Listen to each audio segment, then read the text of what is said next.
Now comes the voltage clamping. Now what is voltage clamping here? So voltage clamping here is nothing but locking the nerve's voltage so that we can study the ion flow. We can study the ion flow. Imagine you are trying to measure how fast water flows through a hose, which is the pressure, but the water pressure keeps changing on its own. You never know if flow changed because of the hose or the pressure. It is changed by the because of the hose or the pressure. So in nerves also the same way, ion flow and the membrane voltage change each other basically. Okay, it can change each other. If voltage changes, ions move. If ions move, voltage changes. Same way. So it's a mess to study, right? Which is changing what? So what is the solution for this? Voltage clamp. So voltage clamping is we clamp the voltage at one fixed level. So we clamp the voltage at one fixed level so it can't change. Now we can see only how ions move at that exact voltage. So in simple way you can remember like holding water pressure steady. So you can study just the hose size. Okay. So why scientists actually do that? Normally voltage gated channels are open or closed when voltage changes. But the problem here is we can't tell if ions moved because of voltage changed or the voltage changed because of the ions moved. Now we can't say that. Which is influencing what? Now, how to fix this problem here? Hold the voltage steady with a clamp. Now, any current we see is purely from ions. So, it is purely from ions. Any current we observe here is purely from ions. So, moving through the channels. From ions moving through the channels, you can get the current. How the equipment works here? So, it consists of three main parts. First is recording amplifier. Next is current generator. And the third one is feedback amplifier. Okay. Recording amplifier is the voltmeter. It has two electrodes, one inside the nerve and one outside the nerve. Two electrodes are present. One is inside, one is outside. What is its job? Constantly measures the actual membrane voltage. So, it constantly measures the actual membrane voltage. Recording amplifier. Now, current generator. Current generator, as the name says itself, that it is the injector. What is its job? It shoots the electric current into the nerve to force the voltage to the level we want. It will force the voltage to the level we actually want. So it shoots the electric current. That is why it is known as current generator. Next is the feedback amplifier, which is the smart controller. What does this do? Smart controller. It compares what voltage is and what voltage should be. So what voltage is and what voltage should be. It will compare both. If nerve tries to change the voltage, feedback amplifier instantly adds or removes the current to keep it locked. If nerve tries to change the voltage, feedback amplifier instantly it will add or remove the current. Addition or removal of current takes place to keep it locked at one place so that the voltage is not changed by the nerve. That is the feedback amplifier's job. Next, in simple ways you can remember like cruise control in a car. You set at 60 mph and you cruise control in the car, okay? And it adds gas or brakes to stay at 60. Okay? That is how the feedback amplifier works.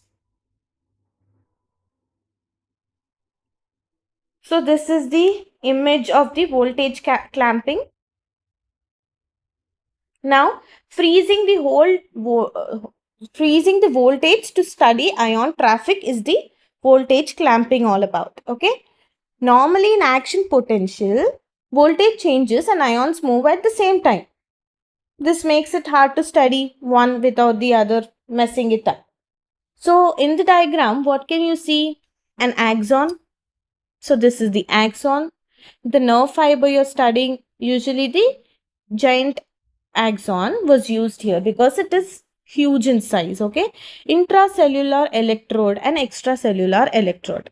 Intracellular electrode, it is a thin wire stuck inside the axon. It measures the real voltage inside versus outside. It measures what? Real voltage. Whereas extracellular electrode, which is outside here, wire sitting outside the axon in the bath. It's the ground reference for intracellular electrode. It is the reference for intracellular basically. It is a reference. Now, recording amplifier. What is recording amplifier? It compares the intracellular versus an extracellular electrode. That is what we just talked about. Compares intracellular and extracellular electrode. Tells you what? Tells you voltage right now is minus 70 millivolts. This is the speedometer basically. Okay. It tells the speedometer. It is a speedometer. It tells it is at minus 70 millivolts. Okay, then comes the feedback amplifier. What is a feedback amplifier? You set a target voltage. Okay, feedback amplifier, you set a target voltage. It helps you to maintain the target. It helps you to maintain the target voltage. If the real voltage is different, it tells the current generator to fix it. If at all it is different. If the voltage is different to the target, then it is asked to current generator to fix it. So the current generator will fix it by what? It injects positive or negative current into the axon through the current electrode. Through what? Through the current electrode. This current electrode, what will it do? It injects positive or negative current. It injects positive or negative current. Okay? Into the axon through the current electrode. Through the current electrode. So that the voltage is at your target. Current electrode is nothing but the wire that dumps the current into the axon. Okay, that is like a gas pedal, which is the accelerator pedal or the brake pedal to maintain the target speed. That is what we were talking about, the cruise control of the car. To maintain the target speed, you either accelerate if it is low, or you step on the brake so that it is in the controlled target speed. Okay.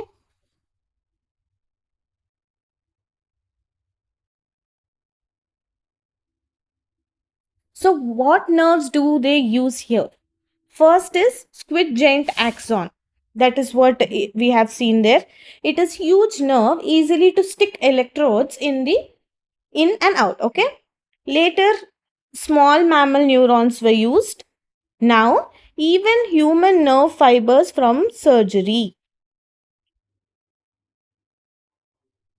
Okay, why it matters? This technique helps us to discover how sodium and potassium channels work during action potentials. Okay, how sodium and potassium channels work during action potentials. This is how we figure out nerves actually work. Okay. Next comes the conductivity. Conductivity is the ability of the nerve fibers to transmit the impulse from the area of the stimulation to the outer areas. Okay. See, conductivity is the nerve ability to pass the signal alone. Think of a nerve like a line of dominoes. Action potential is transmitted through the nerve fiber as nerve impulse. Conductivity is how the falling travels from the first domino to the last. Okay, normally in the body, the action potential is transmitted in only one direction through the nerve fiber. Okay, how does the signal move here? Stimulus hits. Now, stimulus hits. After that, what will happen? First spot on the nerve depolarizes. That is becomes positive inside. Then the positive charge makes the next spot depolarize too. Okay, first spot is on nerve depolarizes, then it becomes positive inside, then the positive charges make the next spot also depolarize. Like dominoes, what it is keep on doing, it keeps going down the whole nerve. So in the same process, it will go down the whole nerve. It will depolarize the whole nerve. After depolarizing each spot, repolarizes again. After depolarizing, each spot repolarizes again and it resets to minus 70 millivolts, the resting phase. So in your body, signal goes one way only one way. Okay, from dendrites to axon to terminals. You know, right? This is the dendrites. What will be here? From dendrites, and these are this is axon, dendrites, this is axon terminals. So this is how we know this is inflow, this is outflow of the stimulus or response, right? So in lab, if we zap the middle of the nerve, signal goes both ways. In lab, what if we zap in the middle? Both ways the signal goes, from up and from down. Next is saltatory conduction. Saltatory conduction is nothing but two types of conductions are there. First is the continuous conduction, which is this conductivity, and next is the saltatory conduction, which is jumping in myelinated nerves. So what is happening here? It is the problem with the bare wires. If the whole axon is bare here, the signal has to crawl. The whole axon is bare. Basically, it is non-myelinated. Then the signal has to crawl literally very slowly. It has to go through every tiny bit, resulting in slow process of the stimulus. So what is the solution here? Myelin sheath is the solution. Fatty insulation wrapped around axon with gaps. Okay, how does it work? So myelin is the insulator. Ions can't get in or out where myelin covers. Ions can't get in or out, right? Where myelin covers. So it's like plastic on a wire. So node of Ranvier are the gaps. The gaps here in myelin sheath are node of Ranvier. So tiny bare spots between myelin paces, ions can move here. Only through the nodes of Ranvier, ions can move. So jumping. Saltatory conduction is nothing but jumping, right? So action potential only happens at the nodes of Ranvier. So the signal jumps from one node to other instead of traveling the whole way. So here what is happening? It is traveling every tiny bit slowly without myelin sheath. So with myelin sheath, what is happening in myelinated nerve fibers? So it is traveling fast. It jumps from one node to another instead of traveling the whole way. So what is the result? It is 50 times faster than non-myelinated nerves. So simple analogy, what is here? Non-myelinated, walking every step of the path, whereas myelinated or saltatory, conduction, it is hopping on stepping stones, which is through nodes of Ranvier, much faster. Okay, why only at nodes? Because sodium can enter the nerve at nodes. Because sodium can enter the nerve at nodes. Myelin blocks it everywhere else. Myelin completely blocks it, right? Nothing can enter. Sodium can't enter. So depolarization happens at node by node. Now, can you see the image here? This is how the nodes can enter.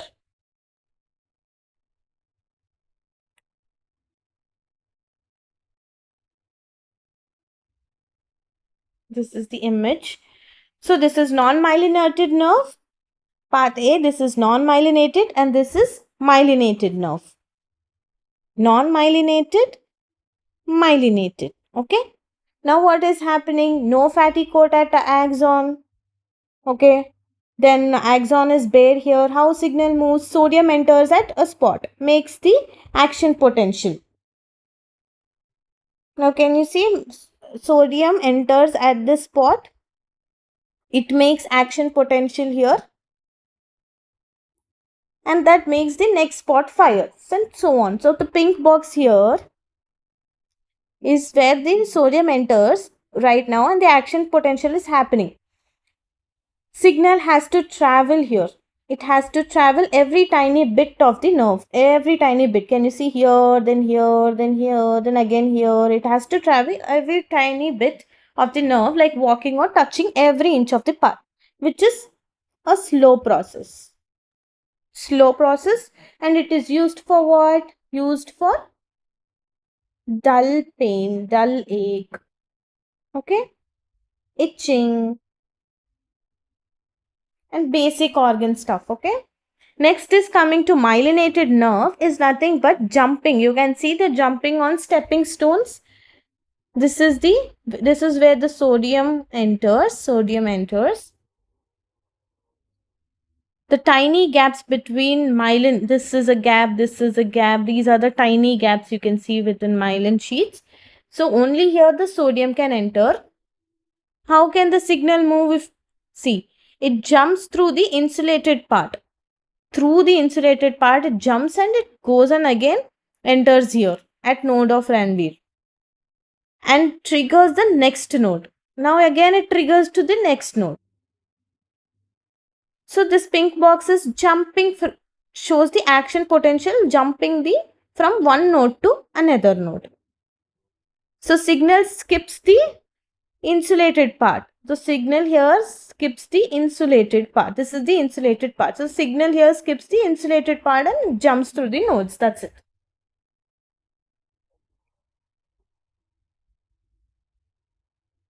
Next is the refractory period. Refractory period, it is the period at which the nerve does not give response to stimulus. Okay, types here are absolute and relative refractory. So nerve needs a break after firing. Refractory period. Think of a nerve like a camera flash. After it flashes once, it needs a moment to recharge before it flashes again. Okay, so that recharging time is known as a refractory period. So what does it happen here? During an action potential, the nerve sodium channels open and then slam shut. First they open and then they slam shut and lock. They cannot open again until the nerve resets. First they open, again it is shut, and they cannot open again until the nerve is reset. So there are of two types. Absolute, I say it is absolute and relative refractory period. First is absolute, we'll be talking about. Do not disturb time. It is absolute refractory period. It is. Nerve cannot fire at all. No matter how strong you zap it, no matter how much you zap it, it cannot fire at all. When does this happen? From the moment action potential starts until about 1/3 of repolarization is done. Only up till there. Until that, from the moment action potential start until the 1/3 of repolarization is done, absolute refractory period. So why does this happen? Because sodium channels are totally locked and inactive there. So sodium channels are totally locked and potassium channels are active there, right? So when sodium channels are inactive, this is happening. So simply you can remember trying to fire gun with no bullets, no sodium channels. When the sodium channels are absent, you cannot do anything. Nothing will happen. Next comes relative refractory period. Only if you yell loud enough. This is only if you try loud enough, yell loud enough. So what is happening here? Nerve can fire, but only if you use a super strong stimulus. So you need to have a super strong stimulus. Only you can fire then. Okay. So what when from 1/3 repolarization till until the fully back to resting stage. So this is from 1/3 of the repolarization you can start. This is the relative refractory period. So why does this happen? Some sodium channels reset, but potassium channels are still open. So by the time what will happen? The closed sodium channels will try to reset by the time, but the potassium channels are still open, right? So nerve is more negative than usual. So simple way to remember, like lifting a heavy door that's half shut. You can open it, but need extra force to do it. So timeline on the action potential here is stimulus, firing level reached, action potential starts, then absolute refractory period, peaks, then first half of going back down, then relative refractory period, it is last 2/3 of going back down. Then where it is done, nerve ready to fire normally again, which is the resting phase, it is done. So why does this actually matter? It makes signals go one way after a spot fire. It can't fire again immediately. So signal can't go backward. It is only one way. So limits firing range. Nerves can't fire infinitely fast. Absolute refractory period starts, it sets the maximum speed. Absolute refractory period, it sets the maximum speed. After that, it has to stop for a while. After that comes the relative refractory period. So nerves can't fire infinitely fast. Okay. Now this is the refractory periods here. Now can you see the image? This graph shows the recharge time of the nerve after it fires. It is the recharge time of the nerve. Recharge time of nerve. Right? So what is happening here? The action potential is happening here. First, that this is the blue line, which is happening, the actual action potential. Voltage inside the nerve during one action potential. This is the resting state, after which the voltage rises to the -50, which is the threshold here. It raises to -50 threshold, millivolts threshold. After that comes the depolarization. Once the threshold is hit, now the sodium ions rush inside. They rush inside and it will hit the highest point. That's the spike. Then repolarization starts again. The sodium ions move out. The sodium ions move out. Okay. And repolarization starts. Voltage drops again. Hyperpolarization takes place after that. Hyperpolarization takes place. That is, sodium ions move out completely. So it dips below -70 millivolts for a bit, then slowly again returns to the resting phase. Now the refractory periods when nerve can't fire normally is absolute and relative refractory periods. Okay. that you have seen there already. We have discussed. Next comes the summation. So what is summation? Summation is nothing but small pokes add up, okay, which is multiple subthreshold stimuli applied in quick sessions, like very quick sessions, multiple are there, okay. Session can generate an action potential in succession, back to back. When one stimuli is applied, it does not produce any response in the nerve fiber because of the subliminal stimulus. Because of the subliminal stimulus, does not do anything with the 1 week stimuli. With one stimuli, it doesn't act anything. Like tapping a doorbell too softly, it's not going to happen anything. But if you tap 2 times really fast,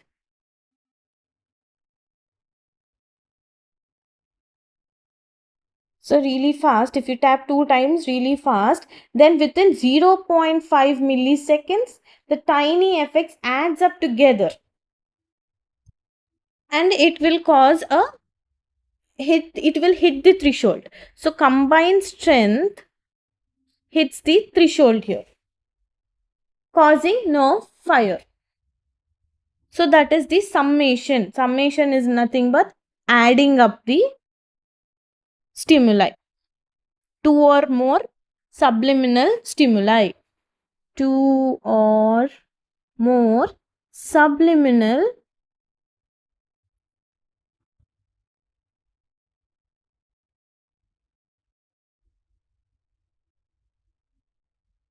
stimuli.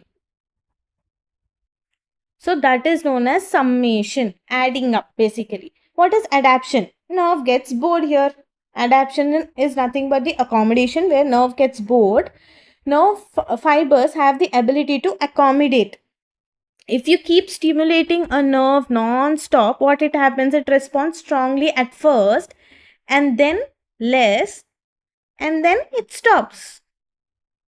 So continuously if you're doing non-stop, first it will be very strong, then it will be less, after that it will get stopped. So why does this happen? Continuous stimulation keeps sodium pumps shut and potassium keeps leaking. So nerve gets tired and depolarized. So due to which nerve gets tired and depolarized. So in real life example, you can just think that jump into a cold pool, you'll get shocked at first. After 2 minutes, you feel fine. Your sensory nerves get adapted to it. So that is known as adaptation or accommodation. You get accommodated or adapted to the fact. Okay. Next is infatigability. That is nerves don't get tired. Infatigability is nerves don't get tired. What will happen here? A nerve fiber can keep firing for hours. Can keep firing for hours together without getting exhausted. Why will this happen? It only handles one action potential at a time. So only one action potential at a time. While it's busy, it's in absolute refractory period. So it can't fire again. Nerve can handle only one action potential at a time. While it is busy handling that, it is in absolute refractory period, so it can't fire again. So in contrast, what will happen here? Muscles get tired because they use up all the energy. Nerves just pass the signal, so they don't run out of gas. But muscles will get tired. Okay? So nerve fibers cannot get fatigue here. Even if the stimulus is continuous for a long time, it will not get fatigue here. At the time, it is completely in refractory. So it will not conduct any action potential. So it will not get tired. Next is all or none law, which is light switch rule.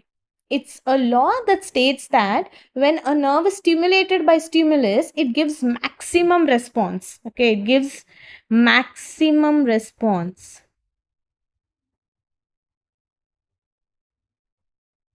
Gives maximum response or does not give response at all or not at all. which is all or none means. It will give maximum or nothing at all. So a single nerve fiber either fires completely or does not fire at all. No in between. So there's nothing in between. You can't make it fire half strength. Half strength is not happening here by using any medium stimulus. But you can control the strength of the whole nerve here. So more nerve fibers are fired, stronger the feeling you can have. So one fiber alone, always maximum or nothing. Okay.